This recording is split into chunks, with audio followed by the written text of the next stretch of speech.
Hey everyone, and welcome to the Uncorked Corner podcast, where we cover the full spread of food and beverage industry topics. My name is Bianca, PR and marketing professional by day and food and wine connoisseur by night. And my name is Nick, an accountant with a passion for barbecue, beer, and whiskey. Today we're excited to welcome our second guest, Hyde Estate Winery. We sit down with Chris Hyde, who is the president and managing partner of both Hyde Estate and Hyde Vineyards. We will be discussing the history and heritage behind Hyde Estate Winery. Stay tuned to hear about their various offerings, including their wine selection, food pairing tips, and the many ways people can experience Hyde Wines across the country. On that note, let's get into the podcast.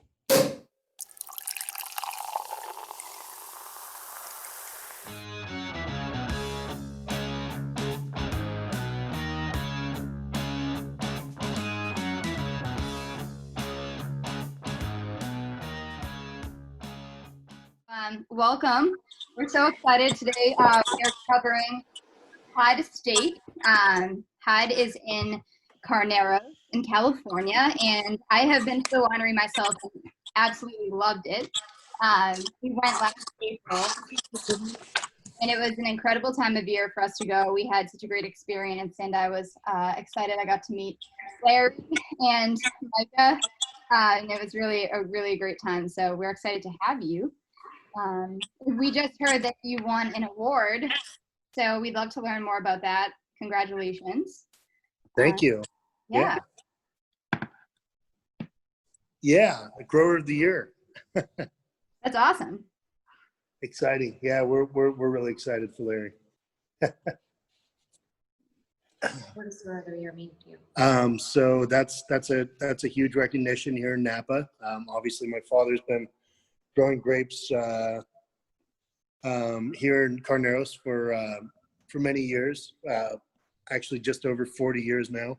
So we've been making our wines here for this is our 10th vintage, and just opened the new winery. So we've had a lot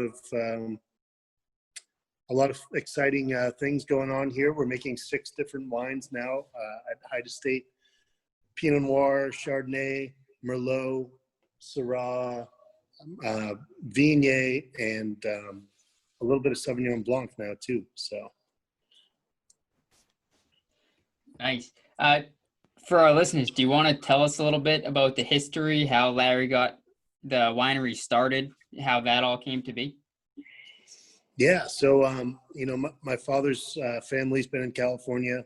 Our family's been in California for a long time. About 200 years of farming history out here.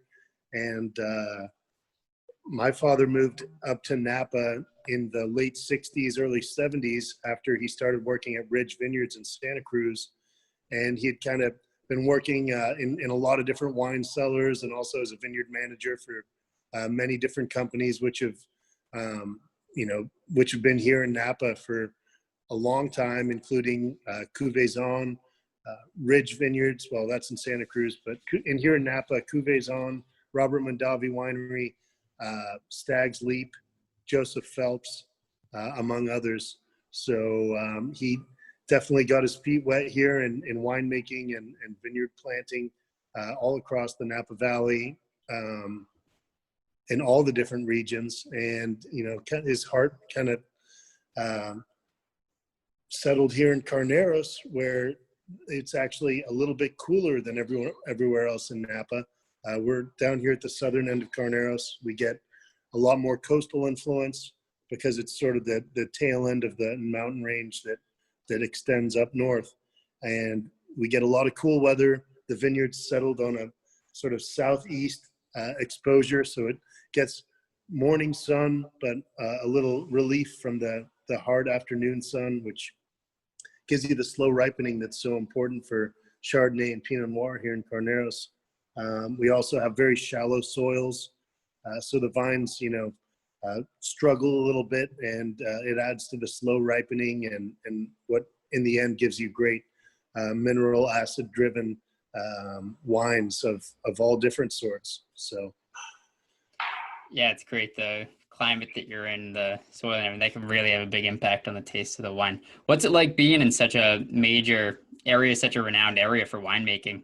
Is there a lot going on, a lot of events and everything that you guys get to be a part of and things you get to contribute to being out there? Yeah, absolutely. You know, we've been able to join in with the local community, especially since we opened the new winery here in Napa. It's given us an opportunity to partake in organizations like the Napa Valley Grape Growers, like the Napa Valley Vintners. You know, I've been involved politically. I'm serving on the local wine, grape, pest, and disease control board. My father kind of did the same thing. You know, he's always been a member of all the local organizations, and you know, dedicated his time to the community. It's a great community we have here in Napa Valley. Everybody really, you know, collaborates and works together. There's a lot of sharing of information. A lot of it's a great community. So I'm happy to be a part of it and kind of taking on some of these responsibilities and joining in and you know, helping move us forward together. I feel like we've been through so much here in Napa Valley in the past few years, you know, from the earthquake several years ago, and then we had the wildfires obviously in 2017, and you know, we've been through a lot, but we always pull through, we always pull together, and especially with kind of the tricky economic times right now, you know, it's great to see how everyone really pulls together, and it's a great community to be a part of. Definitely, and I've definitely been inspired by watching all of the wineries kind of staying innovative and updated during these times. What have you been doing to kind of keep up? And I know that I saw a little bit about your private patio parties on Instagram. Oh, yeah. So we'd love to hear a little bit about what you're doing now. Sure. So, yep, we've had to adapt. We've had to make adjustments. Our patio is open. Right now it's just outdoor. All tastings are only allowed outdoors. So, yeah, so we're coming up with some new ideas. So we've you know, we're kind of slowing things down a little bit, but we're still hosting people outside. We have a great little patio. I'm kind of looking out over it right now. We've got several tables, we've got umbrellas, and it's all right here looking over the Vineyards. Beautiful view, kind of at Atlas Peak and the whole far off mountain range of Napa. And it's surrounded by an espalier pruned row of apple trees. We actually have made apple cider in the past. It's, you know, you can grow a lot of things here in Carneros, so it gives you a little bit of a windbreak and a little bit of afternoon sun and shade, a little mix of both. We also have been hosting people on the crush pad, which is also kind of located on the east side of the building, and it overlooks a little pond and vineyards. So, you know, we have a pretty nice little setup here. We're able to do tastings at both. We've also kind of looked at a new way of providing the tastings rather than pouring up glasses. Kind of like, you know, the beer flights that you see. We've created a little system where we pour wine flights, and then folks can kind of guide themselves through the tasting. Obviously, we're there to social distance to, you know, provide a narrative for the wines and a little history behind it. So couple interesting new experiences that we're working on this weekend. That's an interesting way to do it with the flights. Yeah, I'm a big craft beer guy, and Bianca knows that. I'm really into going to the breweries and tasting all the different things they have to offer. So being able to give people that opportunity still during all this is great. Yeah, absolutely. We're excited about it. And actually, a good buddy of mine, he's a craftsman, and he built us a little flight that's set up on a barrel stave. So you have these little, you know, little spots where the carafes can sit on the stave and you just carry it out. Well, if you've been to the winery, so you've seen the chairs, which the bar stools are all built out of barrel staves. The whole ceiling of the tasting room is the inside of Pinot Noir barrels. So it's kind of a barrel theme going on here. That's cool. Yeah, it's very unique. Yeah. Nick hasn't been. It's fun. Hopefully We're having we'll fun with it. Yeah. Come on out. Come sit on the patio. Hopefully, you know, all this madness gets by us soon. But until then, the weather's nice, so we're making the best of it. What would you say are some of your top selling wines right now? Right now, people are really excited about the Chardonnay, the Viognier, and our Pinot Noir. Great summer wines. So yeah, things that drink well on a hot day. We've had a lot of heat. Weather's been kind of all over the place, but definitely had some heat out here this year. So, the wines that are drinking cool. Chardonnay is our flagship white, very crisp, great wine to pair with food. Viognier, a little lighter, more floral, more elegant. Great acid, great minerality. They're all beautiful wines. We have a little bit of Sauv Blanc available as well, that people have been enjoying out here also. So, Are all your wines sort of in the rotation, or do you have any special releases that's coming up or out at the moment? yeah. So,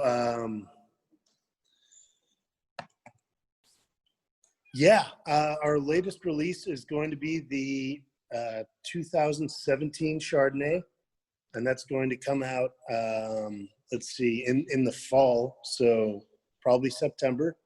2017 Chardonnay. Great wine, beautiful, very fresh. It's had a couple of years to age, which is nice for the 2017 vintage. Other wine we'll be releasing, probably going to be the, hold on, oh yeah, that's right, Special Pinot. We have a reserve Pinot Noir created from one single clone. Pretty exciting. We're going to be releasing that wine for the first time in around harvest time as well. Nice. So Bianca's definitely more of the wine fanatic than me. I enjoy drinking it. I love it. But Bianca knows everything, a whole lot that goes into it. She's taken sommelier courses and everything. But for me and some other people that are listening that might not be as familiar, can you talk about how the years, the vintages can affect the taste of the various varietals of the wine?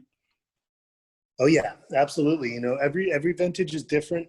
Every vintage has its own weather, has its own, uniqueness to it. So no two vintages are going to be alike.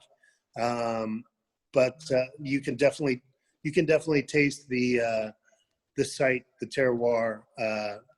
You know where it's coming from. There's definitely a unique flavor profile that's coming from the vineyard itself. That's coming from the clones, the selections that we use out in the vineyard. But for example, you have years where there was frost or drought or rainfall during bloom, which would cause a little shatter and change the cluster morphology a little bit, the amount of clusters produced. So there's definitely that aspect to it. When other issues like heat spikes during harvest, or even having wildfires happen, which in our case we picked everything before the fires. That's going to affect it. Having different weather during the growing season. This year's been a very interesting one. We're coming off a drought year, which means the soils only got about half the rainfall they normally would, and we also had a lot of frost early in the season, which kind of delayed things a little bit. And then we had a little bit of rainfall in the middle of bloom, which caused some of the clusters to shatter a little bit. That's not always a bad thing. It can make for lighter, smaller clusters.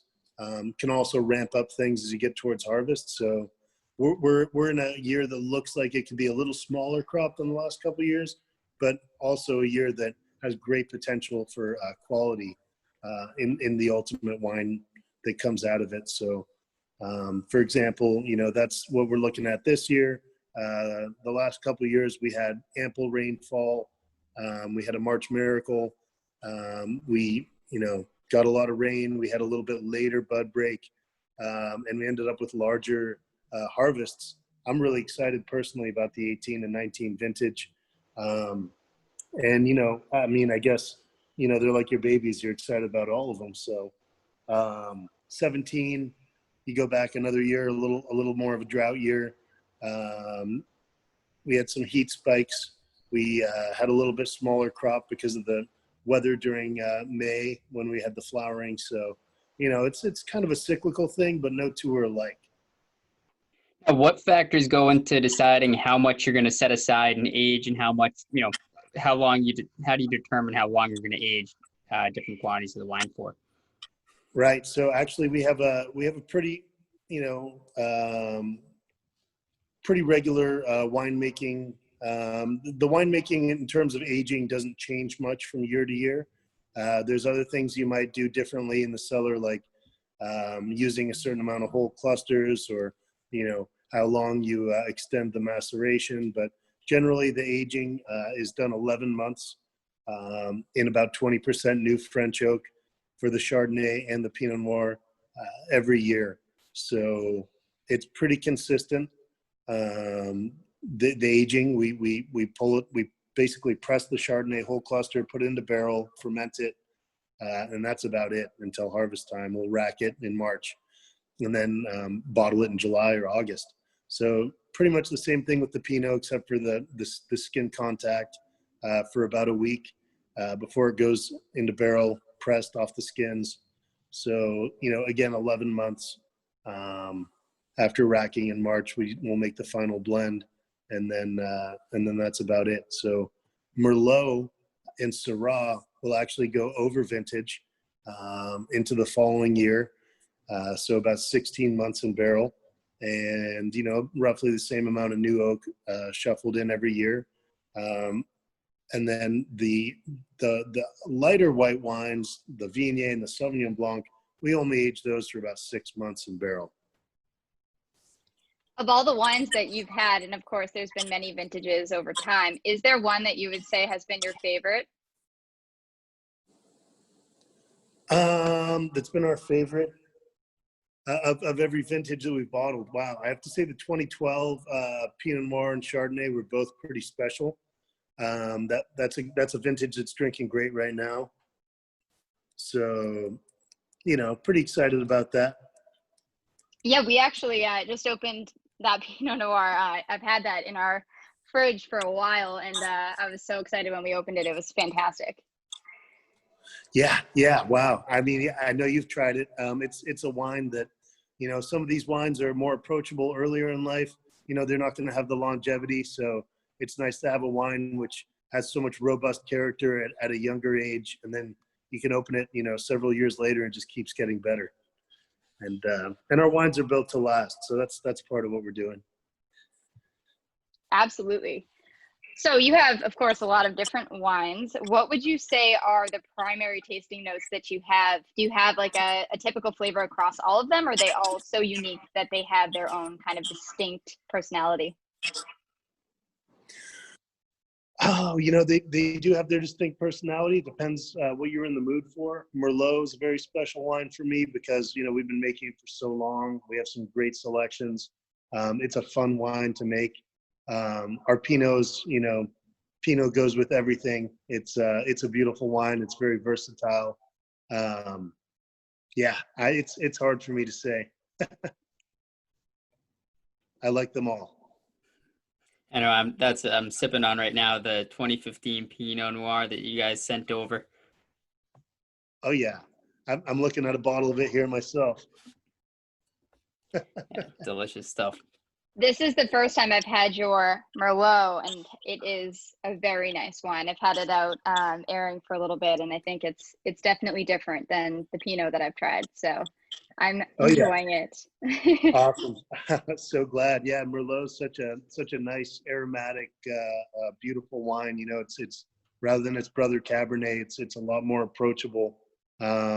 It's got some beautiful flavors and kind of a floral rose petal character to it as well on the nose. So, and a little bit of structure on the back end. Great wine to sip on with food or on its own, really. So I noticed on your website, I was checking you guys out earlier, you guys have a wine club. Can you tell us a bit about those? Yeah, absolutely. We do have a wine club. We just started it about a year and a half ago, and it gives you access to all these wines upon release. Also, we've been hosting release parties. I think our last one was in March before this all settled. So at this point, during the next couple of weeks, the access to tastings on the patio is going to be exclusively for wine club members. Just because, you know, we're a little low on staff. I host most of the tastings myself. So we have wine club members coming in, you know, most days over the next week. People have been booking up in advance. It gives you access to the wines. You also get wine club pricing. And this special Pinot Noir release that we're going to be doing in September is actually only going to be available to wine club members. So access to the winery, access to some special wines, and upon release, you get the first crack at the wine allocations. Nice. Is that just for locals out there, or is that shipped nationwide? You know, we actually have wine club members nationwide, so it's available across the country as well. We have 2 shipments. One is in the fall and one is in the spring, so it makes shipping a lot less of a headache. We did bring back a summer shipment earlier this year, just because, you know, locals were some of the local members were asking for it, but that's optional. So again, just 2 shipments a year, in the spring and in the fall when we do our releases, which are typically Syrah, Pinot Noir, and the Viognier in the springtime, and then in the fall we do the Reserve Pinot, the Chardonnay, and typically the Sauv Blanc as well during the fall harvest. Outside of the wine club, is there other places that people can purchase your wines? Oh yeah, we do business with several restaurant accounts, which we're grateful for their continued support during these times. We also have our wine available through small retail shops across the country, all across California. On the East Coast, our wines are available in the 5-state area, New York, also Massachusetts and Connecticut. And then we also have our wines available down in Florida now. That's one of our newer markets, Santa Fe, Nevada, and California. You guys ship out here to Maine, where I live? You're not in You Maine know, do we ship out to Maine? That's a good question for my wife. Yes, we do. So There you go, yes, Nick. There we go. Yep. I feel like we're a forgotten state a lot of the time. We have tons of our own local stuff here, but a lot of when I go looking for things, they're like, no, we don't send it to your state. Not enough people here, I guess. Right. We make an exception. I'm sure we have some fans out there, so we do ship out there. We cover most states, I'm glad to say. That's awesome. Yeah. It's good to know that you're right around the corner from us. We can go pick it up anytime. Right. Yeah, it's you know, easy enough to jump over a border out there sometimes. Definitely, yeah. Nick and I are from the New England area. He's in Maine and I'm in Massachusetts, so we've always been here, and it's good to know when brands are out here because not everyone is. So that's really great. Yeah. So Bianca, what are you sipping on for what they send you to taste? Nick and I split it up because we're in 2 different locations. So I have the 2016 Merlot, which is a beautiful wine. I'm excited to pair this later on when I make dinner. What would you actually recommend pairing this wine with? The Merlot. Oh, you know, it could go with all sorts of great things. I always think about meat. I've been doing a lot of barbecuing, steak, pork chops. You know, the Merlot could. I mean, I'll drink it with anything, like I said. But it could be good with garlic pasta. You know, it's a versatile wine. It's not a heavy Merlot. It's not over oaked. We're going for a lighter, more delicate, more fruit forward style of Merlot that's easy to drink. So those are some options right there. Good inspiration for my cooking later on. Another question I had looking at the bottle that I think it would be interesting to ask is, what is the significance of the music notes on the back of your label? Right. The music notes are actually a trumpet tune from a walled city in eastern Poland where my mother was actually born and comes from. So a little tribute to my mother, who's from way out there in eastern Poland, the musical notes. And that's about it. It's kind of a call, a trumpet call that they've played since the 12th century and still play out there today. So just a little special tribute to my mother. That's really cool stuff. I love when people get creative with the bottles and really put time into thinking about the artwork on how they're packaging, stuff that you spend so much time and so much effort putting into making a good product. It's really good that you find a great way to package it. Right. We've spent a lot of time and energy on our packaging. So I appreciate that. So I'll piggyback off Bianca's question now too. Looking at 2015 Pinot Noir that I'm sipping on here, what would you recommend pairing for that? Yep. So the Pinot Noir, it could go great with a chicken cacciatore. Pinot Noir is great with pizza. I think that was that was a couple nights ago dinner. Pinot Noir, great with fish, salmon, as well as Chardonnay could go with that too. Even with a steak dinner, I've done especially an older, bolder Pinot could go great with red meat or pork as well. So Pinot is good with a lot of things. You could go with a mushroom dish, things of that nature. Yeah, we come from an Italian family. Pizza making's been something that we typically do almost on a weekly basis, and pretty much every Friday night, me and my girlfriend make up a pizza or two. So tomorrow night, for sure, this will be paired with that. Yes. Love it. And pasta. I mean, any red sauce. I'd be over here with this Merlot and any pasta dish. So. Absolutely. Yeah, they're very food-friendly wines. So we, of course, want to leave it open for you to kind of share anything that you feel that we didn't ask about. Is there anything in particular that you would like to highlight, upcoming events, wines that are coming out, really anything about the winery that we haven't gotten to yet? Yeah, so, we're really excited about this coming harvest. We're going to be releasing, like I mentioned earlier, that new Reserve Pinot. It's from one single selection. We're going to pick out just one barrel, favorite barrel. We've been doing all the tasting and blending over the last couple of weeks. So we've picked out this year's. We started back in 2018, and we're excited about the release of the Reserve Pinot. It's got a sexy black label. So we've come up with a brand new label design for that, and it's only going to be about 25 cases. That's going to be available here from the winery, and then. Also, we've got the 2017 Chardonnay, which is fantastic. We're really excited about the quality of the 2017 vintage. It's definitely packed with freshness. It's going to be great on those hot days. It's also, going to pair great with food. So we're excited about those two new releases coming out soon. We've still got a couple of older reserve wines tucked away. A little bit of the 2012 vintage left, which is one we're really excited about, the Pinot Noir 2012.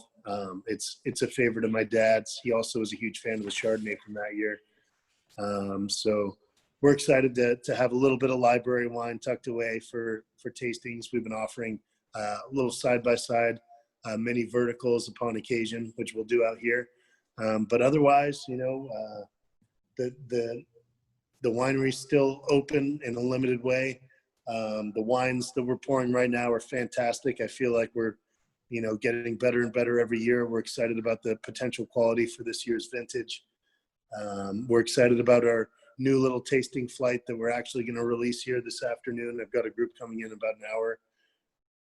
So there's a lot of fun things to be excited about. We're going to get through these strange times and we'll drink our way through it and we'll come out, hopefully better on the other side.